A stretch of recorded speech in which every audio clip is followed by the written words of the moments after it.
They believed their armor was invincible. German tank crews in the summer of 1944 had every reason for this confidence.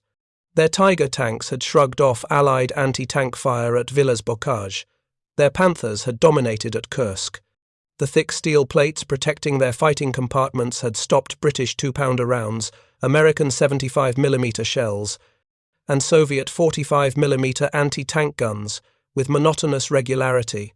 They had fought across North Africa, through the steppes of Russia, and now in the hedgerows of Normandy, and their armour had kept them alive. Then, on a grey afternoon, near Caen in late July 1944, a German tank officer named Hauptmann Werner Schulze stood in a muddy field examining a captured British anti-tank gun. It was a 17-pounder, abandoned by its crew during a hasty withdrawal.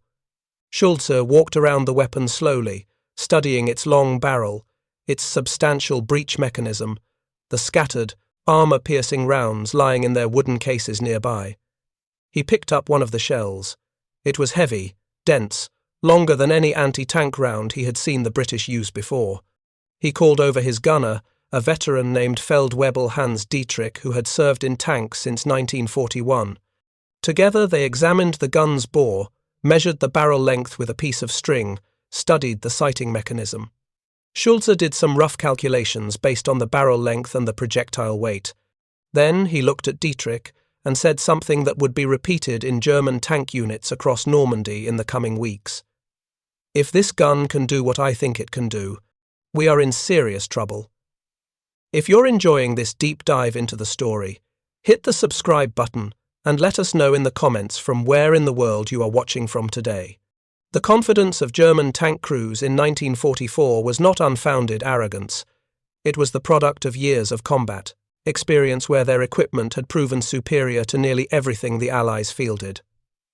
The psychological foundation of this confidence began in the design phase, years before the war started, when German engineers made fundamental decisions about tank armour and armament that would shape the character of armoured warfare for the entire conflict. German tank development in the 1930s had emphasized protection and firepower over mobility.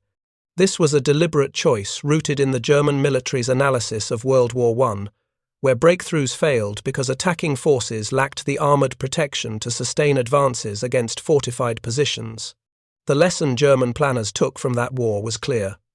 Armour must be thick enough to resist enemy fire at combat ranges, and guns must be powerful enough to defeat enemy armour before the enemy could close to effective range.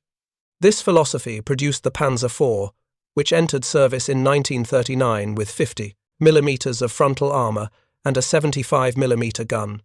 When that proved inadequate against Soviet 34 tanks encountered in 1941, German engineers responded not by making tanks lighter and faster, but by making them heavier and better protected. The result was the Tiger I, which entered combat in late 1942 near Leningrad. The Tiger weighed 54 tons, more than twice the weight of the Panzer IV it was designed to supplement. Its frontal armour was 100mm thick, sloped at 9 degrees from vertical on the hull and curved on the turret front. The side armour was 80mm thick, and even the rear armour was 82mm, thicker than the frontal armour of most Allied tanks. The Tiger mounted an 88mm gun, the famous Key AK-36, which was a modified version of the legendary Flak 18 anti-aircraft gun. This weapon could penetrate 138mm of armour at 1,000 metres, using standard armour-piercing ammunition. With tungsten-cored rounds, which were in short supply but available for critical engagements, it could penetrate 171mm at the same range. The gun had a muzzle velocity of 2,600 feet per second with armour-piercing shot, giving it a flat trajectory and excellent accuracy out to 2,000 metres or more. German crews who received Tigers underwent extensive training at Paderborn in Germany, where they learned not just how to operate the vehicle, but how to exploit its advantages. The key lesson was simple: engage at range. The Tiger's gun could destroy any Allied tank at distances where Allied guns could not penetrate the Tiger's armour. Crews were taught to position their tanks hull down, exposing only the heavily armoured turret, and to fire from static positions where the excellent German optics gave them a decisive advantage in target acquisition and accuracy. The belief in German armor superiority was reinforced every time crews went into combat and survived engagements that would have destroyed lesser tanks. At Villers-Bocage, on June 13, 1944, SS Obersturmführer Michael Wittmann commanded a single Tiger that engaged a column of British tanks and vehicles from the 7th Armoured Division. The British column included Cromwell tanks, which mounted 75mm guns, and Sherman Fireflies, which were American Sherman tanks rearmed with British 17-pounder guns. Wittmann's Tiger destroyed the lead and rear vehicles of the column, trapping the rest, then systematically engaged the immobilized British tanks. The Cromwell's 75mm guns could not penetrate the Tiger's frontal armour at combat ranges. Their shots bounced off or created shallow divots in the thick steel plate. Wittmann's gunner fired methodically, 1 round per target, and British tanks exploded or caught fire as 88mm shells penetrated their thinner armour. The engagement lasted perhaps 15 minutes. When it ended, Wittmann had destroyed 13 Cromwell tanks, 2 Fireflies, and numerous support vehicles. His Tiger had been hit multiple times but remained operational. The armour had done exactly what it was designed to do, keep the crew alive while they destroyed the enemy. This pattern repeated across multiple theatres. At Kursk in July 1943, Tiger tanks had engaged Soviet 34 medium tanks at ranges exceeding 1,000 metres, destroying them before the Soviet tanks could close to effective range. The 34's 76mm gun could not reliably penetrate a Tiger's frontal armour even at close range, while the Tiger's 88mm gun could destroy a 34 at any range where the gunner could see the target. German tank commanders learned to trust their armour absolutely. When a Tiger crew heard the clang of enemy shells striking their hull, they did not panic. The armour would hold. They continued their work, loading, aiming, firing, knowing that their steel protection gave them time to destroy the enemy before the enemy could harm them. The Panther tank, which entered service in 1943, reinforced this confidence with even more sophisticated design. The Panther weighed 44.5 tons and mounted the same caliber gun as the Tiger, though in a longer 70 caliber barrel that gave it even higher muzzle velocity and penetration. The Panther's frontal armour was 80mm thick, but sloped at 55 degrees from vertical, giving it effective protection equivalent to approximately 140mm against armour-piercing shot striking at 90 degrees. This sloped armour was inspired by the Soviet 34 design, and it proved devastatingly effective. American 75mm guns, the standard armament on Sherman tanks, could not penetrate a Panther's frontal armour at any practical combat range. British 6-pounder guns, mounting 57mm weapons, were similarly ineffective.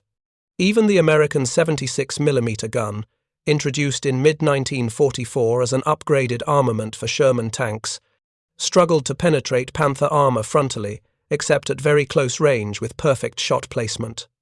German crews knew these numbers. They had been briefed on Allied tank capabilities. They understood that in a frontal engagement, their armour gave them an enormous advantage. A Panther could engage a Sherman at 1,500 metres and expect to penetrate with the first shot. The Sherman had to close to within 300 metres or less to have any chance of penetrating the Panther's frontal armour, and even then, success was not guaranteed. The mathematics of armour and penetration seemed to favour the Germans absolutely. This confidence, built on years of successful engagements and superior engineering, shaped how German tank crews approached combat in Normandy during the summer of 1944. When Allied forces landed on June 6th, German armoured units prepared to employ the tactics that had worked so well in previous campaigns. They would use their range advantage, their superior optics, and their thick armour to destroy Allied tanks before those tanks could become a threat. Initial engagements seemed to confirm this approach. Panzer Lehr Division, equipped with Panthers and Panzer IVs, engaged British and Canadian armour advancing from the beaches. German tanks firing from concealed positions knocked out Cromwell's and Sherman's at ranges where return fire was ineffective. Tiger tanks from the 501st Heavy Panzer Battalion destroyed British armour attempting to advance toward Caen. The pattern was familiar. German tanks took hits, the armour held, enemy tanks burned. But some crews reported something unusual. Occasionally, a British tank would fire and the round would penetrate. Not often, perhaps one engagement in 10, but it happened. The penetrating rounds came from Shermans that looked slightly different, with longer gun barrels and modified turrets. These were Sherman Fireflies, standard American tanks rearmed with British 17-pounder guns. German crews who encountered Fireflies and survived reported that these particular Shermans were dangerous, that their guns could penetrate even heavy armour. But Fireflies were relatively rare in 1944, perhaps one per troop of 4 or 5 tanks, and German crews learned to identify them by their distinctive long barrels and prioritize them as targets. What German crews did not fully understand in those early weeks of the Normandy campaign was the nature of the weapon that made the Firefly dangerous. The 17-pounder anti-tank gun was not simply a larger version of the British guns they had faced before. It represented a fundamental shift in British anti-tank philosophy, a recognition that defeating modern German armour required not just bigger guns but fundamentally different ammunition technology and ballistic performance.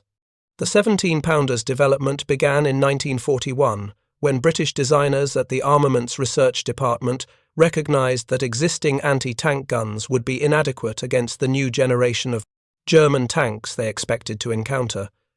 The British 6-pounder gun, which mounted a 57mm weapon, could defeat the Panzer III and early Panzer IV models at reasonable ranges, but intelligence reports suggested the Germans were developing much heavier tanks with substantially thicker armour.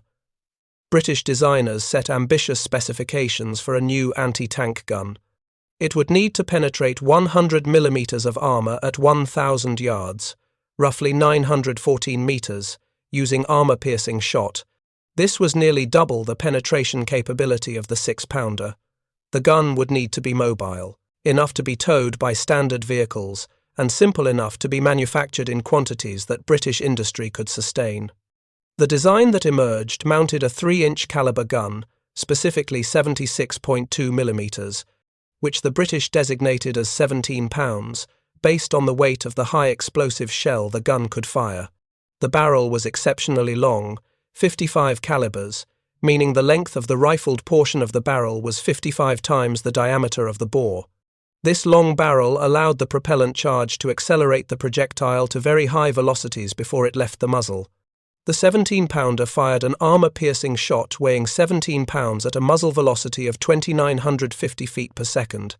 This was substantially faster than German 88mm guns, which achieved 2,600 feet per second, and far faster than American 75mm guns at 2,300 feet per second. The high velocity gave the round exceptional penetration capability. At 1,000 yards, the standard armour-piercing shot could penetrate 109mm of vertical armour plate. At 500 yards, the penetration increased to 140mm. But the most significant development was not the gun itself, but the ammunition it fired. British engineers had developed a new type of armour-piercing round called armour-piercing discarding sabot, abbreviated APDS. This was a revolutionary design that used a tungsten carbide penetrator core, much smaller in diameter than the gun bore, surrounded by a lightweight sabot that fell away after the round left the barrel. The small, dense penetrator achieved velocities exceeding 3,800 feet per second, and because of its small diameter and extreme velocity, it could defeat armour through kinetic energy alone, without requiring the round to be as large as traditional armour-piercing shot, APDS rounds, for the 17-pounder could penetrate 231mm of armour at 1,000 yards and 256mm at 500 yards. These were extraordinary numbers, representing penetration capability that exceeded anything the Germans had encountered from Allied guns. A 17-pounder firing APDS could defeat the frontal armour of any German tank in service, including the Tiger and Panther, at ranges where German crews believed themselves safe. The problem was that in June and early July of 1944, APDS ammunition was in very short supply. Production had only recently ramped up, and allocation went first to specialized anti-tank units. Tank crews with Fireflies often had only a few APDS rounds available, perhaps 5 or 10 per tank, with the rest of their ammunition load consisting of standard armor-piercing shot and high-explosive shells. Crews were instructed to use APDS only against heavy armor at long range, conserving the precious rounds for situations where standard ammunition would be ineffective. This scarcity meant that many German tank crews who encountered Fireflies faced standard armor-piercing shot rather than APDS.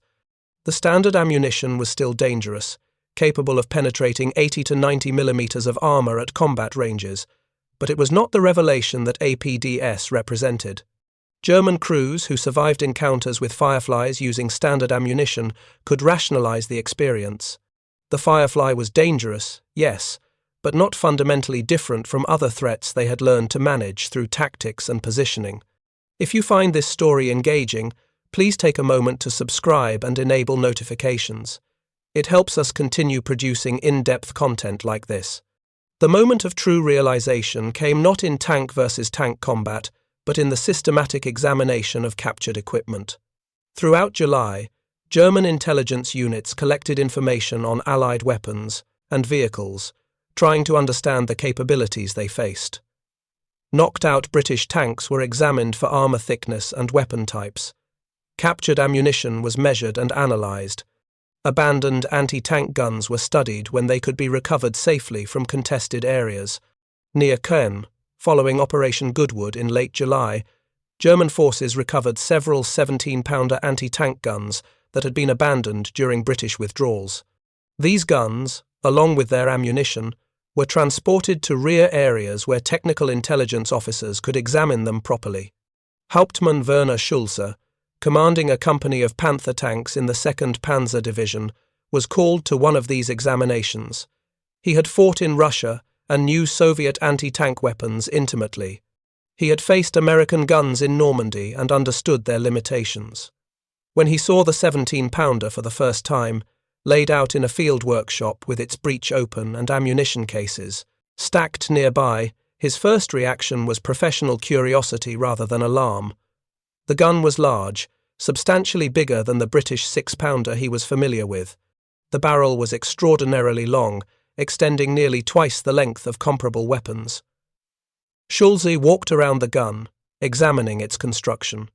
It was well made, robust, with a sophisticated recoil mechanism and a breech design that appeared simple to operate. The sighting equipment was comprehensive, with range markings extending to 3,000 yards. Then he examined the ammunition. The standard armor-piercing shot was heavy and long, clearly designed for high-velocity impact. But what caught his attention were the APDS rounds. They looked wrong. The projectile appeared too small for the caliber, surrounded by a segmented sleeve that seemed designed to separate after firing. Schulze had never seen this type of ammunition before. He called over his technical sergeant, a man named Otto Brenner, who had worked in an ammunition factory before the war. Together they studied the APDS round, trying to understand its construction and purpose. Brenner recognized the tungsten carbide core. He had seen similar material used in armor-piercing ammunition, but never in this configuration. He explained to Schulze that the small diameter and high density of the core would give it exceptional penetration if it could be launched at high enough velocity. The sabot design made sense. It allowed a small projectile to be fired from a large-caliber gun, using the full propellant charge to accelerate a much lighter round to velocities impossible with conventional ammunition. Schulze did his own calculations. He knew the muzzle velocity of his Panther's 75mm gun, 3,000 feet per second with armor-piercing shot. He estimated the 17-pounder's velocity with APDS based on the barrel length and propellant charge volume visible in the cartridge case. His estimate was conservative, around 3,500 feet per second, though the actual figure was higher. He knew the armor thickness on his Panther, 80mm sloped at 55 degrees on the glacis, giving effective protection around 140mm against perpendicular impact. He worked through the penetration mathematics using formulas German armor officers had been taught. The numbers were disturbing. If his estimates were correct, the APDS round could penetrate his Panther's frontal armor at ranges exceeding 1,000 meters. It could defeat Tiger armor at similar ranges. There was no German tank in service whose frontal armor could reliably stop this ammunition at combat distances. Schulze shared his findings with his battalion commander, Major Friedrich Weber, who forwarded the information to division headquarters. Within days, technical intelligence officers from higher command arrived to examine the captured gun and ammunition. They conducted their own analysis, more thorough than Schulze's field calculations, and their conclusions were grimmer. The 17-pounder firing APDS could penetrate 180 millimeters of vertical armor at 1,000 meters. Against sloped armor, the performance was reduced but still formidable. A Tiger's frontal armor, 100 millimeters thick with minimal slope, could be penetrated at ranges exceeding 1,500 meters. A Panther's glacis, despite its excellent slope, could be defeated at 1,000 meters or more if the round struck at an angle close to perpendicular. The psychological impact of this information on German tank crews was profound and multifaceted. It was not simply fear, though fear was certainly present. It was the collapse of a fundamental assumption that had shaped how they fought and how they understood their role in armored warfare. German crews had internalized the belief that their armor superiority gave them control over engagement ranges. They could choose when and where to fight because they could engage effectively at distances where Allied tanks could not harm them. This tactical advantage had allowed numerically inferior German forces to achieve local superiority through better positioning and longer-range engagement. The 17-pounder destroyed this advantage. If British guns could penetrate German armor at 1,000 meters or more, then German tanks could not rely on range for protection. Every engagement became potentially lethal regardless of distance. The careful positioning, the hull-down tactics, the exploitation of superior optics, all of these remained important, but they no longer guaranteed survival. A well-positioned British anti-tank gun with APDS ammunition could destroy a Tiger or Panther before the German crew even knew they were under fire. Reports from tank crews who had faced 17-pounders in combat and survived began circulating through German armoured units in late July and August. These reports described a different kind of penetration than crews were accustomed to. When a Sherman's 75mm gun struck a Panther's frontal armour, the impact was loud but the armour typically held. The round might create a divot or crack the surface hardening, but it rarely penetrated completely. Crew members inside felt the shock but understood they were protected. When a 17-pounder APDS round struck, the experience was qualitatively different. The penetration was clean, catastrophic. The round punched through the armor with so much energy that it continued through the fighting compartment, often penetrating the rear armor as well. Inside the tank, the effect was devastating. The penetrator itself, a tungsten carbide dart traveling at thousands of feet per second, could kill crew members through direct impact. But even more dangerous was the spalling fragments of the tank's own armor, torn loose by the impact and propelled into the crew compartment at lethal velocities. One Panther commander, Oberfeldwebel Klaus Hauptmann, survived an engagement with a concealed 17-pounder near Falaise in August. His tank had been moving through an orchard when a round struck the lower glacis at the junction with the hull floor. The round penetrated, travelled through the driver's compartment, killed the driver instantly, and continued through equipment stowage before exiting through the rear hull. Hauptmann, in the turret, was showered with armour fragments and equipment debris. His gunner was wounded by spalling, the tank filled with smoke from burning equipment and hydraulic fluid. Hauptmann ordered the crew to bail out. They abandoned the Panther, which was still mobile but had lost its driver and suffered unknown damage to the running gear and transmission. As they ran from the vehicle, expecting it to explode or catch fire, Hauptmann looked back at the entry hole. It was small, perhaps 4 inches in diameter, with clean edges. The exit hole in the rear was larger, more ragged, but still smaller than the massive holes created by large-caliber, high-explosive rounds. The damage seemed almost surgical compared to the catastrophic destruction he had seen from artillery hits or fuel fires. Later, after his unit had withdrawn and he had been reassigned to another Panther, Hauptmann told his new crew about the engagement. What disturbed him most was not the penetration itself, but the realization that his tank's armor, which he had trusted absolutely, had provided no protection whatsoever. The round had gone through as if the 80 millimeters of sloped steel were not there. His survival had been purely a matter of the round's trajectory, missing him personally, not because his tank's armor had done its job. This sense of vulnerability spread through German armored units as more crews encountered 17-pounders and as information about the gun's capabilities became widely known. Tank commanders began modifying their tactics to account for this new threat. They became more cautious about advancing across open ground where British anti-tank guns might be concealed. They relied more heavily on infantry reconnaissance to identify anti-tank positions before committing armor. They prioritized destroying Fireflies in tank engagements, recognizing that these vehicles carried the dangerous gun and posed the greatest threat. But tactical adjustments could only do so much. The fundamental problem was that German armor superiority, which had been a decisive advantage since 1941, was eroding.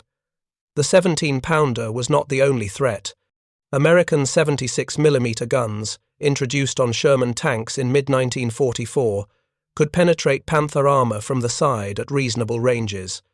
Soviet 85mm guns on 34-85 tanks and IS-2 heavy tanks were similarly capable. German crews who had grown accustomed to armor invincibility found themselves in an environment where any engagement might result in catastrophic penetration. The industrial implications compounded the tactical concerns. Germany could not produce tanks at the rate they were being lost. A Tiger took approximately 300,000 man-hours to build. A Panther required 150,000 man-hours. German factories, operating under constant Allied bombing and facing shortages of critical materials like molybdenum and nickel for armor steel, struggled to maintain even minimal production rates. In July 1944, German industry produced 315 Panthers and 84 Tigers. Allied bombing of factories and transportation infrastructure meant that not all of these reached front-line units. Meanwhile, British production of 17-pounder guns and APDS ammunition increased throughout the summer and fall of 1944. Initial production problems with APDS, which had caused inconsistent accuracy and occasional failures, were resolved through manufacturing improvements. By September, 17-pounder equipped units had adequate supplies of APDS for regular use rather than emergency conservation.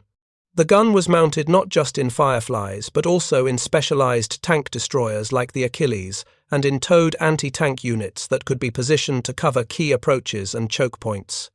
German tank crews adapted to this new reality with the professionalism and tactical skill that had characterized their performance throughout the war.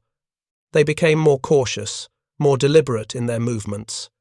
They used terrain more effectively, avoiding open approaches where long-range anti-tank fire would be most effective. They relied on combined arms coordination, using infantry and artillery to suppress anti-tank positions before committing armor. They prioritized survival over aggressive offensive action, recognizing that losing experienced crews was more damaging than losing ground that could potentially be retaken later.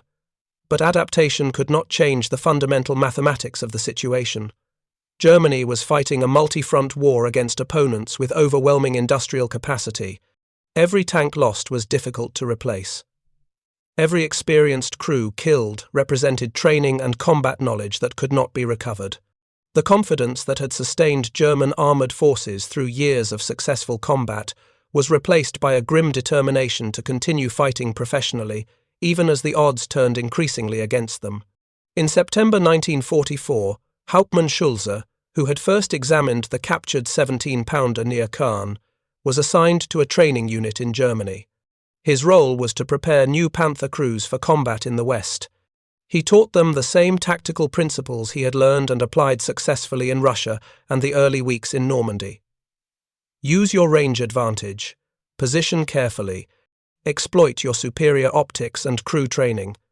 But he also taught them something that would have seemed incomprehensible just months earlier. Assume that your armor can be penetrated at any range. The frontal armor of your Panther is thick and well sloped, and it will protect you against most Allied weapons most of the time. But there are weapons in the Allied arsenal that can defeat your armor at ranges where you cannot see the enemy gun position. You cannot rely on your armor to keep you alive. You must rely on tactics, on movement, on never presenting a static target, on always assuming that the next engagement might be the one where the enemy has the right gun in the right position. The new crews listened to these lessons with expressions that Schulze recognized because he had felt the same emotions himself. They had been trained to trust their equipment, to believe in German engineering superiority, to understand their Panthers as the best tanks in the world. Now they were being told that their armor, while good, was not invincible. That, the psychological foundation of armored warfare.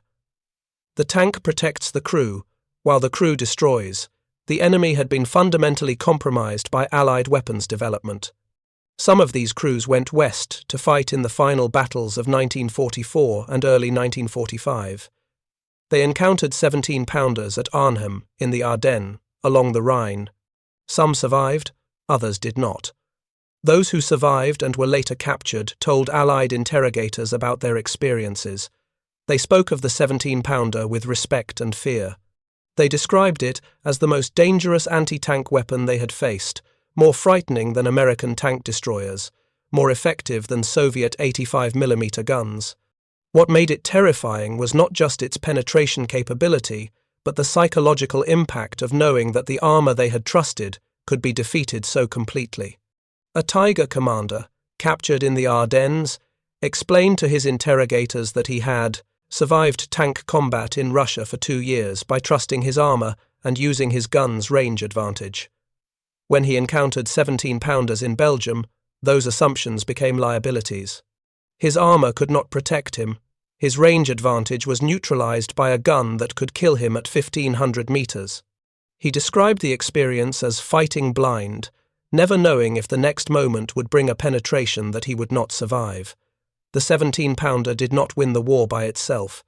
No single weapon system determines the outcome of industrial conflicts between modern nations. But it represented something significant in the evolution of armored warfare and in the psychological experience of German tank crews. It proved that the armor superiority Germany had enjoyed was temporary, the product of an industrial and technological lead that Allied nations could and did overcome through focused development and mass production. For German crews who had built their tactical doctrine and their confidence on the assumption of armor invincibility, the 17-pounder was a revelation as shocking as the Marines' discovery that 50-caliber machine guns could penetrate Japanese tank armor. The specifics were different. The 17-pounder was a sophisticated, purpose-built anti-tank weapon rather than an infantry support machine gun, and German tanks were far more capable than Japanese light tanks, but the psychological dynamic was similar. Both represented the collision between belief and material reality, between what soldiers had been taught to trust and what the evidence of combat revealed to be true.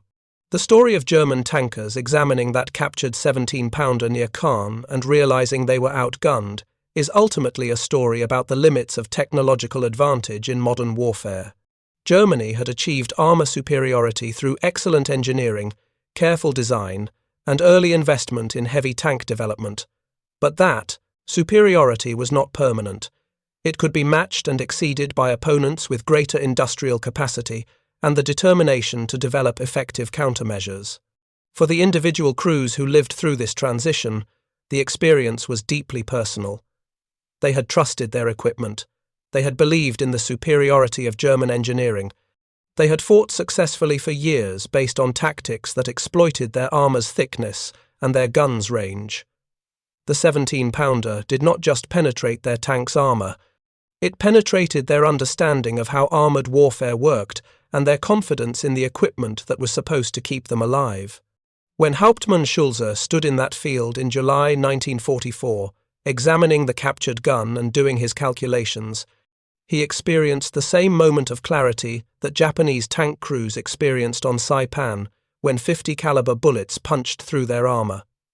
The realization that everything they believed about their equipment's capabilities was being rendered obsolete by enemy technological development. The understanding that the war they had been trained to fight was not the war they were actually fighting. For Schulze and for thousands of German tank crews across all fronts, this realization did not lead to surrender or collapse. They continued fighting with the professionalism and skill that characterized the German armored force throughout the war. But they fought differently, with the knowledge that their armor was no longer the absolute protection they had once believed it to be. They adapted their tactics, became more cautious, relied more on concealment and maneuver than on direct engagement. And they understood, even if they could not speak it openly, that the industrial and technological tide had turned against them.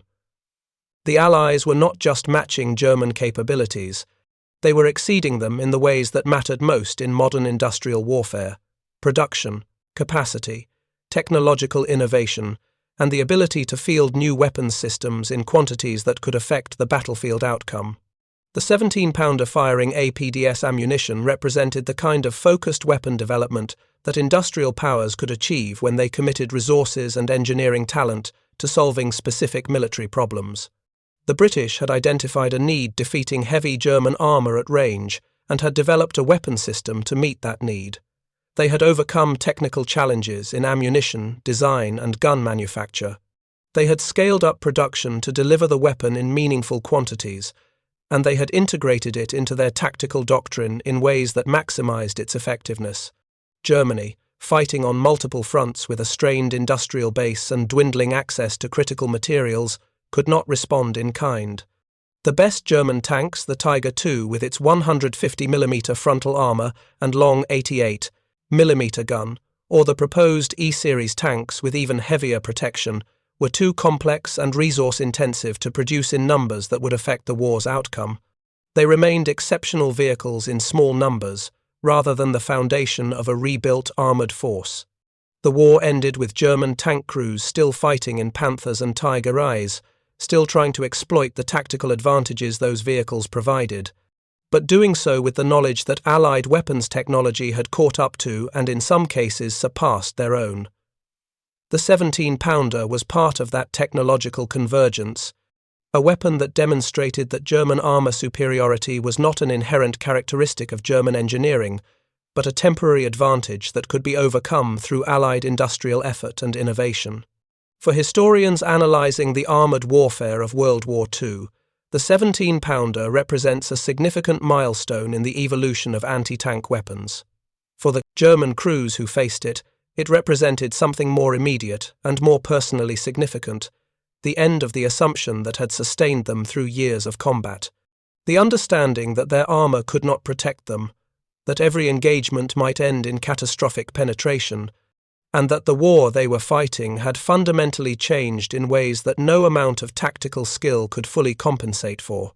That realization, first articulated by Hauptmann Schulze in a muddy field near Caen, spread through German armoured units as the war continued. It changed how crews fought, how they thought about their equipment, and how they understood their chances of survival. It was not dramatic in the way that major defeats or strategic reversals were dramatic, but for the men in the tanks, it was perhaps the most significant change of all. The moment when confidence became caution, when trust in armour became wariness, and when the war transformed from something they believed they could win to something they knew they were losing, one engagement at a time. Thank you for watching. For more detailed historical breakdowns, check out the other videos on your screen now, and don't forget to subscribe.